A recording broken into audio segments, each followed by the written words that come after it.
Welcome to the SImple Sophisticate podcast, where intelligent living is paired with signature style. I'm your host, Shannon Ables, and whether you're listening on your commute, exercising, working in the garden, or sitting down with a hot cup of tea or a cafe au lait, thank you for tuning in. Let's get started.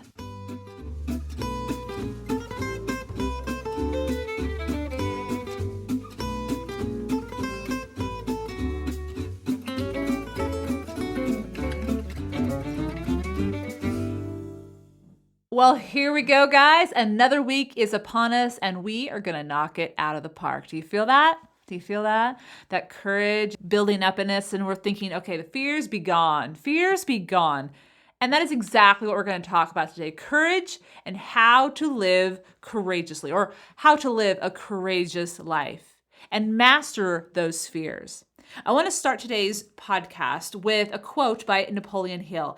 He states, quote, "When defeat comes, accept it as a signal that your plans are not sound. Rebuild those plans and set sail once more toward your coveted goal." I pulled this quote because just because we fail doesn't mean we're going in the wrong direction. Just because we fall down, just because we make a mistake and things don't work out the way we had hoped, doesn't mean we should not continue to pursue that goal. If something continues to be inside of us and just speaks to us about maybe moving to a new town or trying a certain career or reaching out and meeting a certain person, just because we fail at our first attempt, if that keeps popping up and percolating within us, doesn't mean we shouldn't ignore it. It just means we need to readjust and set sail again, as Napoleon Hill said. I recently read an article speaking of this whole idea of fear and why it's so difficult sometimes to overcome. I was reading an article in the Wall Street Journal by Alison Gopnik, and she shares that this power of fear, it has a lot to do with when we are exposed to fear, meaning how old were we? What stage of development were we when we were exposed to certain instances of fear?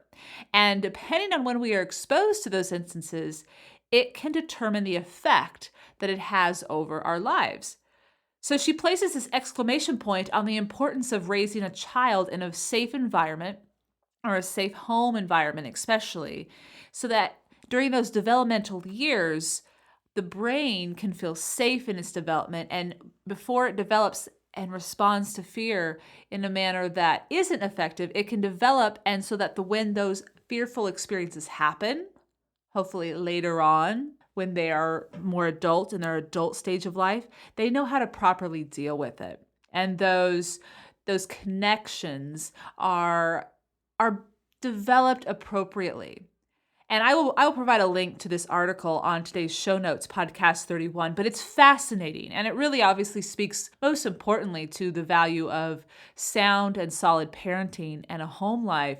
But just something to think about now as we are adults, those of us that are listening that are adults, that, hey, maybe that's why I'm so, stand in my shoes, can't move forward when certain things happen and I have to make a decision. I'm so frozen with fear. Maybe that's why. Maybe I had certain experiences that I haven't worked through yet. And this is the good news. I bring this up because this is the good news, that whether we had protection from dangers or fear in our early life, we can unlearn these irrational fear responses, because that's a lot of times what it is. It's a lot of times what it is. So in other words, we all have the capacity to be courageous. We all have the capacity to master our fears and live a courageous life. And I'm going to show you through 11 specific tips and ideas how to go about doing exactly that, with a little guidance from a helpful quotes that I pulled from Arianna Huffington's book, What It Means to Be Fearless in Life, Work, and Love. Let's get started. Number 1. Choose courage over security. I can only speak for myself, but I have a feeling I'm not in the minority.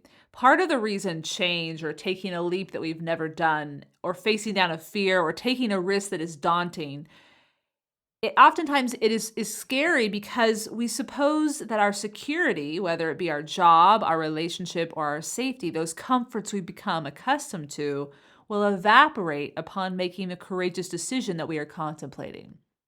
Well, we must obviously respect this valid feeling. We want to make sure we have food on the table. We want to make sure we are safe. That's not something to laugh at. That is good that we are thinking that way. That's human. We must not choose comfort in a bad job or comfort in a miserable marriage or relationship or any unhealthy situation over the opportunity to improve our life circumstances, because we can improve those. We don't have to stay in those bad situations. Because while we may have to stretch and ride out the transition, which can be uncertain, and it may be a little bumpy as we are on that bridge to the other side, that's only temporary. We will get to that other side. It will subside. And once it subsides, the horizon that we step into will be the reward for us taking those first initial steps, taking those steps toward our fear rather than staying ruled by our fear. Here's another quote to contemplate by C. Joy Bell. We can't be afraid of change. We may feel very secure in the pond that we are in, but if you never venture out of it, you will never know that there is such a thing as an ocean, a sea.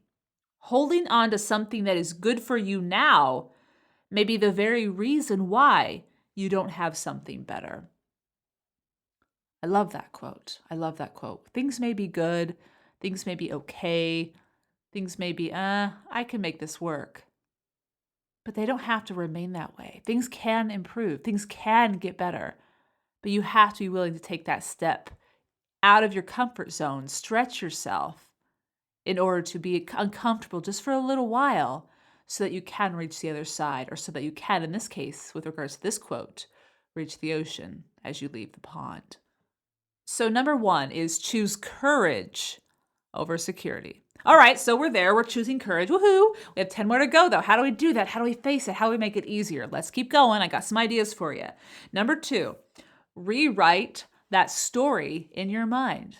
Let's start off with a quote here by Arianna Huffington. The first step towards changing the world is to change our vision of the world and of our place in it. Again, speaking from experience, I am a fantastic storyteller. And by storyteller, I mean the doom and gloom of what will happen to my life if my risk-taking doesn't work out. Funny thing, though, I have to admit this. Those stories I fear will unfold never have. I'm not saying we shouldn't consider everything that could happen and be reasonable in our approach, but we must also refuse to underestimate ourselves. Just a few examples. I mean, when I first started blogging, I was so terrified to even put my name on my blog. Oh my gosh, what if people find me on the blog? Oh my gosh, what if they don't like it? Oh my gosh, what if someone, thinks I don't know, I can't even really make sense of my fears now as I look back. But that sincerely was one of my fears. Don't put your name on it. Now, when I started this podcast, I was very trepidatious about this. But again, it's be rational about your fears. Stop telling these horrible stories of what could happen, the worst case scenario. Have more confidence in yourself than that. Have much more confidence in yourself. Brain science, this is interesting. Brain science has revealed that we are still hardwired neurologically to seek out security, survival. And so when we do something that may threaten our survival, our financial earnings, having that roof over our head, etc., our minds go into this alert mode and, they panic. It is our job to understand this about ourselves, about our brain and how it's functioning.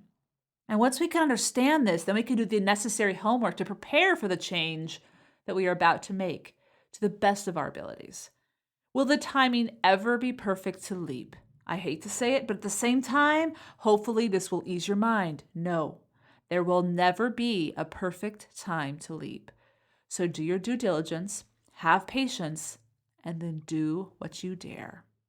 Number 2, rewrite that story in your mind. Number 3, look at your fears objectively. As I mentioned in number 2, often our fears are a result of old survival innate responses.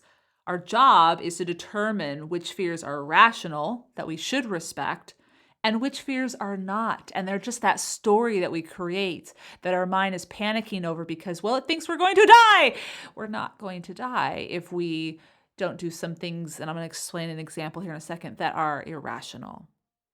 Rational fear would be, for example, you're fearful that maybe I shouldn't reach for my cell phone when it's ringing and I'm driving. Yeah, that's rational. Don't do that. You could end up in an accident. That's a rational fear. Respect that. Absolutely respect that.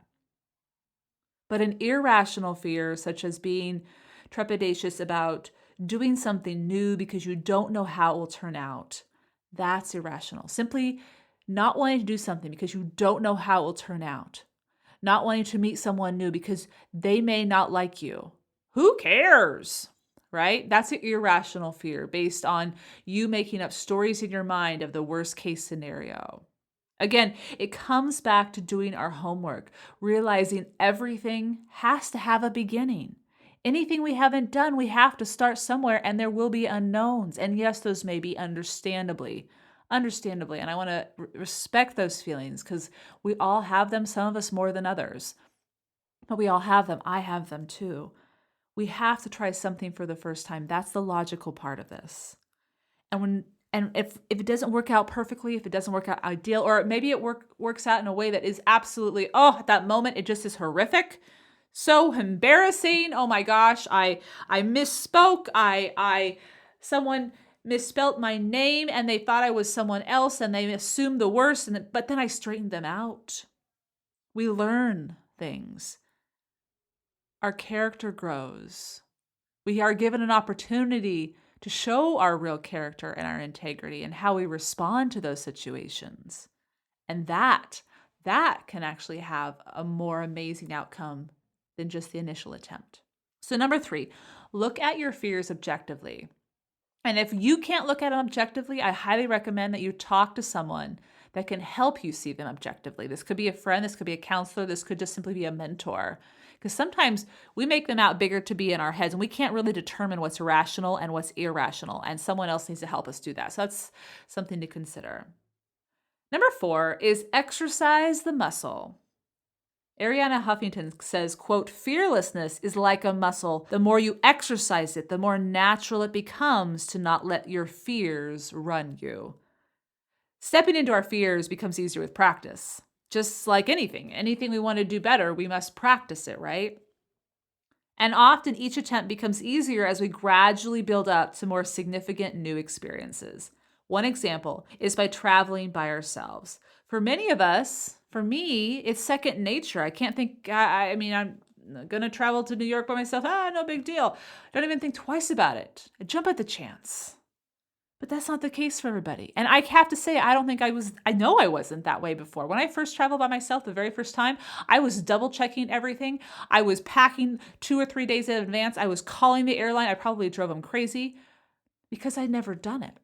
And I was a little trepidatious, a little fearful about it. So start off with a small trip. Start off maybe making a short trip to just across the state. Stay the night. Whatever you do. Maybe make it just to the state next across the border. Get those jitters out. Demonstrate to yourself that you can do this. Experience gives us a lot of comfort. And once we have that experience, we often take it for granted. We forget that we were ever fearful. But that's a good thing in a lot of ways because then we don't have to think about it. We don't waste any energy on it. And we can then take different risks, bigger, bolder moves down that path towards our true potential, our true fulfillment. All right. The key is practice. Practice really does fine-tune our skills and will calm our fears. So 4, exercise that muscle. Exercise it. 5 is to widen our perspective. I love this quote by Huffington. She says, children brought up to feel that their lives have a larger purpose are more likely to keep their own troubles in perspective. While listening to the news last week, the turmoil in Syria was brought up, and that news was juxtaposed with Americans and our angst when it comes to taxes and the tax deadline that is looming here next month. The radio host chose to include a particular clip from a teenager who was complaining that she would have to be filing her taxes for the first time since she had just recently begun working. And she was perturbed because she didn't know how to fill out the forms, and she blamed the school that she was in for not teaching her. Shame on them, and she was just livid about it. Needless to say, whining about not knowing how to do something and living in a state of civil war would seem to put everything in perspective. One seems kind of trivial compared to a daily survival, hoping your family, hoping yourself stays alive. So ask yourself, what's the worst case scenario? What happens if you don't get exactly what you want upon pursuing your desired change? Allow perspective. Take yourself out of the spotlight. This should help motivate you to at least try. I think you'll be very glad you did, because when it's all said and done, far worse things could be happening. Far worse things. So keep everything in perspective, and hopefully that will help. That one sure has helped me in the past. Definitely has helped me. Now, I'm going to take a quick 1-minute break. We have 6 more to go on how to live more courageously. So do stay tuned. I'll see you on the other side.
All right, let's get right back to this list of how to live a courageous life. Number 7, understand your capabilities.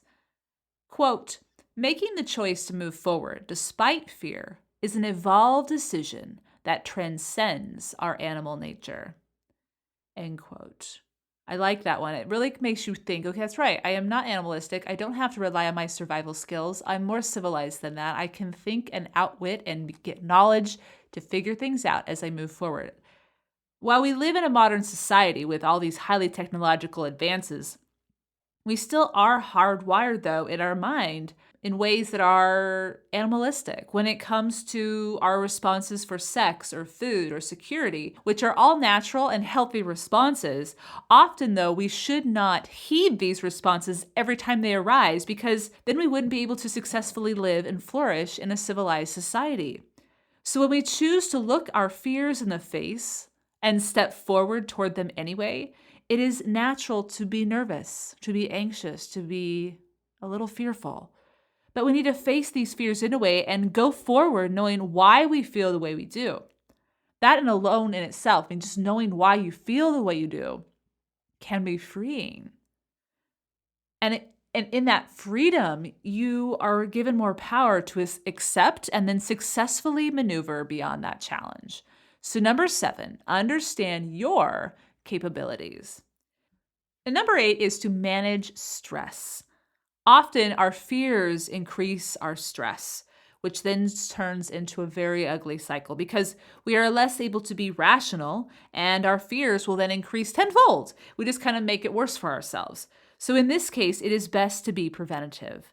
Schedule that regular exercise throughout your week. Schedule regular meditation. Make sure it's in your daily and weekly routine so that you're trying to mitigate and eliminate all of that unnecessary stress that could multiply your fears in a way that shouldn't be happening. While simply exercising and meditating won't eliminate all stress from our lives or fear from our lives, it will lessen it. And it will then allow us to think clearer on those times when we have to make a decision, making sure that it's a rational decision that we're making rather than an irrational response. The key is to know when our anxiety is ratcheting up. So when we can recognize this, We need to not make any rash decisions or succumb to our fears and run. Rather, take a breath, take a step, and maybe wait to make a decision until the next day or when you know you'll be calmer and less void of unnecessary stress. So number 8 is manage your stress. Be preventative. Incorporate those de-stressing mechanisms, those de-stressing activities into your regular routine. Number 9 is face the unknowns. Speaking of facing our fears, as I mentioned in a post 3 years ago, often we are fearful because we don't know enough about what we are considering or what has been presented to us. So what can we do? You know it. Educate ourselves. Do the homework. When we know we don't have to rely on ignorant, baseless platitudes, we can sit confidently on facts, truths, and the knowledge of what we are capable of. And that allows us to take back the power and reduce our fears. So number 9, face the unknowns. Number 10, I subscribe weekly to The New Yorker, and one of the first things I do when I get my weekly edition is to just flip through and look at the cartoons, and then I'll go back and I'll read the articles that interest me. So this last week, I had to laugh out loud because I came across this cartoon, and I will include it in today's show notes, podcast 31, because it holds so much truth. Let me just kind of describe it to my listeners. So we have this bakery or cafe, and a bunch of people are milling around, and we have 2 friends sitting at a table, and they're sipping their coffee and their latte, and they have a treat on the table. And one of the friends says to the other, "What is friendship if not constant amateurish psychoanalysis?" And it just made me chuckle. It just made me chuckle. Our closest confidants most likely do not hold a degree in psychology, but we, and I do include myself in this, we wholeheartedly share our woes and our worries, often hoping against hope that our friends or our family members will know why this is going on in our lives and what we should do. And while they can give their best advice based on their experience, really what we are in need of is the opportunity to share, to vent, and to work through what's running through our minds and causing us angst. I can profess that upon having such a conversation, it often proves to be the perfect elixir to many of my fears. While our friends and family may not have this official degree that's necessary to answer all of our life problems or questions, they certainly have a cure for helping us eradicate irrational worry and allowing us to hear our absurd worries. Once we hear ourselves say some of our fears out loud, we can then laugh at ourselves and move forward with reassurance that we may not know how it will all work out, but we are capable of making it work out one way or the other. All right, so number 10 is talk it out, talk it out. Last but not least, number 11, pat yourself on the back. No matter how small of an act you have attempted, allow yourself mini celebrations along the way. And absolutely do not feel guilty about upping the ante if you took on a huge feat. Treat yourself to a massage, a beautiful new pair of shoes, or a nice bottle of champagne. Sometimes we have to be our own cheerleaders. And hey, if we have friends that want to join us, bring them along too. But the key is to note when you've made a step towards facing that fear or doing something that was you were uncertain about initially, and maybe you almost decided to not do anything, but then you did. Say good job. Pat yourself on the back. We need to do that because sometimes that's the refueling that needs to take place before we can take the next big step. In many ways, the fears that pop up in our lives are a roadmap, a virtual city guide of where we should take our lives, or at least a reminder of what we value highly. Repeatedly, those who have taken risk return to those of us who are still waiting timidly, being arrested by our fears, to assure us that our fears are simply telling us what we care most passionately about. Heed these signs, do the homework, and then strive boldly in the direction that continually pops up in your mind. Well, none of us will ever eradicate fear from our lives. What we can do is learn to master it, use it to our advantage, and allow it to propel us on our road towards reaching our full potential. Everything we just talked about in today's episode of the SImple Sophisticate can be found in today's show notes, thesimplyluxuriouslife.com/podcast 31. The link to the book by Arianna Huffington, the quotes, the link to the articles as well. Really quickly before we jump into this week's Petit Plaisir, and you're not going to want to miss it. It's just perfect for hosting, entertaining, and it's so simple and so scrumptious. But before we jump to that, I have a podcast note. The SImple Sophisticate is looking to add one more episode each week starting this summer. And while I have a ton of ideas bouncing around in my head, as you can probably imagine, I want to hear from you. So go ahead and go to today's episode, the show notes, podcast 31, thesimplyluxuriouslife.com/podcast 31. And right next to the title of today's post, click on comments and let me know what you want. It's going to appear every Friday. It's going to be just 10 to 15 minutes. And I want to know what you want to hear before the weekend begins. Please do share. And I want to make sure that I bring the audience here at the podcast and on the blog ideas for living your best life, for living an intelligent life, for living a life that's based on your signature style. So whether it's ideas, inspiration, information, let me know what you're interested in, and I will definitely take into consideration. All right, let's go to a real quick break, because on the other side is this week's Petit Plaisir, and it is delicious. I'll see you in a second.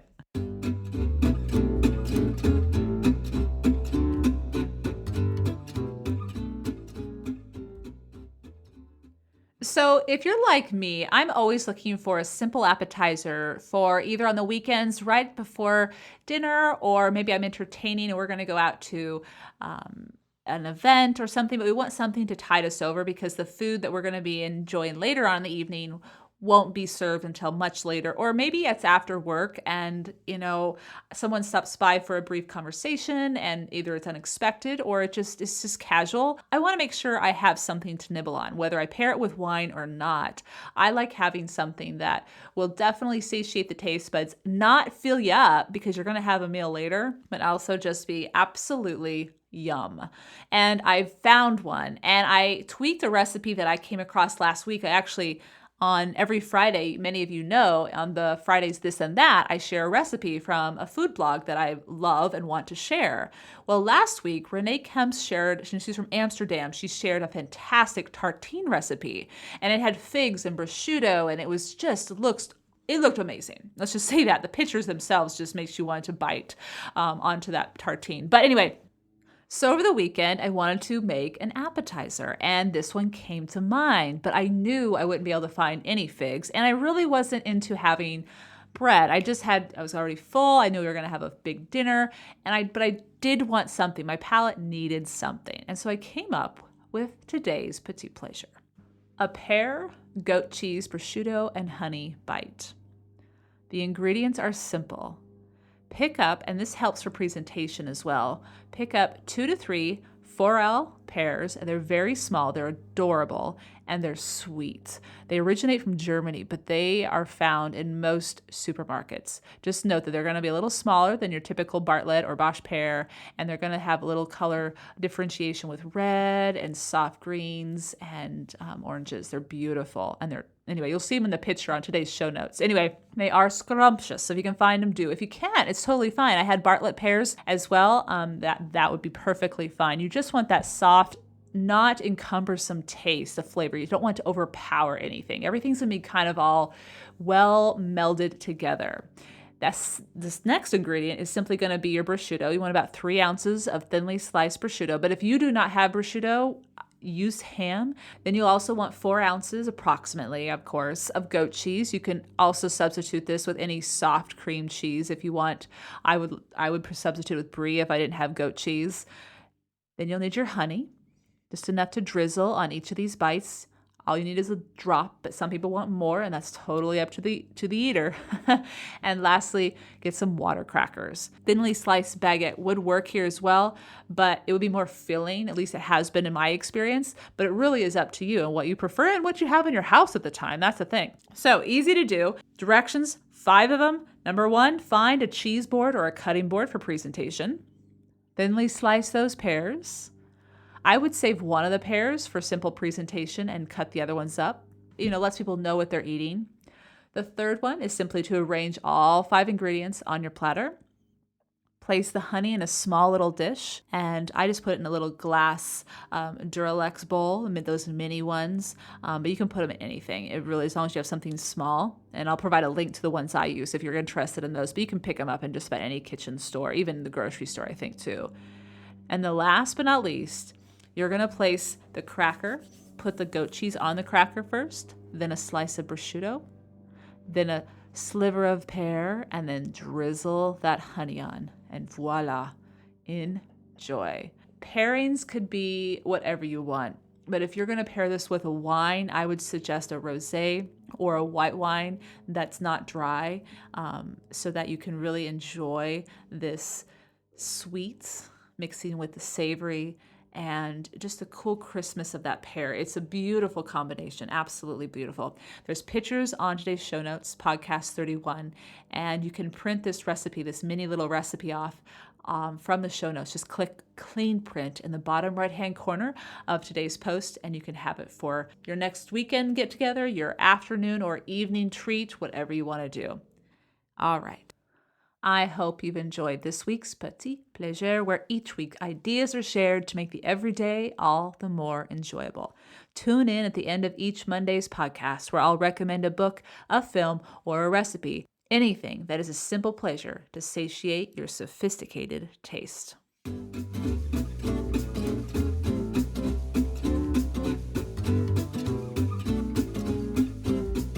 Thank you for tuning in to the SImple Sophisticate podcast, where intelligent living is paired with signature style. For more ideas and inspiration throughout the week, stop by the blog, thesimplyluxuriouslife.com, or pick up the book, Choosing the Simply Luxurious Life, A Modern Woman's Guide. Until next Monday, I'm your host, Shannon Ables. Bonjour!